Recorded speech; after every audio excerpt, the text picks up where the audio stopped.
বন্ধুরা আসসালামু আলাইকুম। সবাই নিশ্চয়ই ভালো আছেন। জি আলহামদুলিল্লাহ, আমিও আল্লাহর অশেষ রহমতে ভালো আছি। দেখুন বন্ধুরা, একটি নতুন জিনিস দেখাচ্ছি। আমার এটা লটকন গাছ। এই লটকন গাছটিতে এবার লটকন আসেনি, যাই হোক, কিন্তু দুটি পাতাকে একত্রিত করে নিশ্চয়ই কোনো পাখিতে বাসা করেছে। যাই হোক, আমি বাসাটি ভাঙছি না। দেখুন কত সুন্দর করে যত্ন করে দুটি পাতা একত্রিত করে তারপরে এই বাসাটি বানিয়েছে। আসলে আল্লাহ সবাইকেই মেধা দিয়েছে, কেউ কাজে লাগায় কেউ কাজে লাগায় না। দেখুন এত সুন্দর, আমি আসলে বুঝতে পারিনি।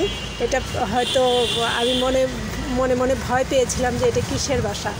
পরে যখন ছাদে আসলাম, টপ করে একটা ছোট্ট একটা পাখি বের হয়ে দৌড় দিল। যাই হোক, আমার ভালো লাগলো জিনিসটা যে ছাদের মধ্যে গাছের সাথে পাখির বাসা। যাই হোক, আরও এর আগেও করেছে, কিন্তু এটা আমি এই প্রথম দেখলাম।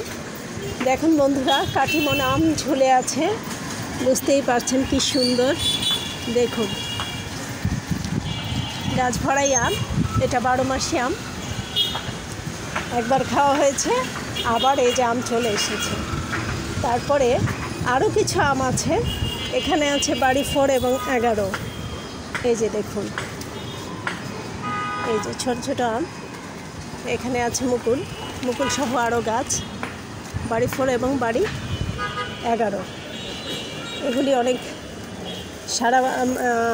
অনেক বলতে সারা বছরই থাকে। যাই হোক, ভালো লাগে। এখানে আছে মধুমঞ্জুরি, আগে যাকে আমি জানতাম মাধবীলতা, অনেক ভুল নাম জানতাম, এখন জানি স্পাইডার লিলি। আছে কমলা, কি নেই বলুন ছাদে, দেখার মতো। আসলেই ছাদে আসলে মনটা ভালো হয়ে যায়, খুব ভালো লাগে।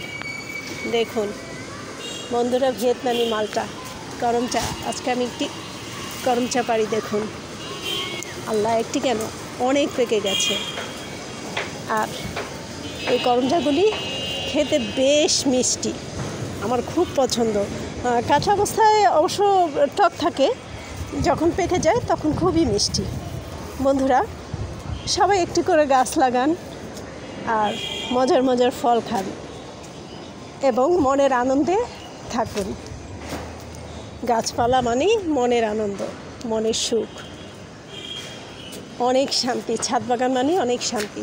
বন্ধুরা সবাই ভালো থাকুন, সুস্থ থাকুন, শুভকামনায়। বন্ধুরা, আমার বাগানটি অথবা আমার ভিডিওটি যদি ভালো লেগে থাকে তাহলে একটি লাইক, কমেন্ট, শেয়ার এবং সাবস্ক্রাইব করে সঙ্গে থাকুন সব সময়। আল্লাহ হাফেজ।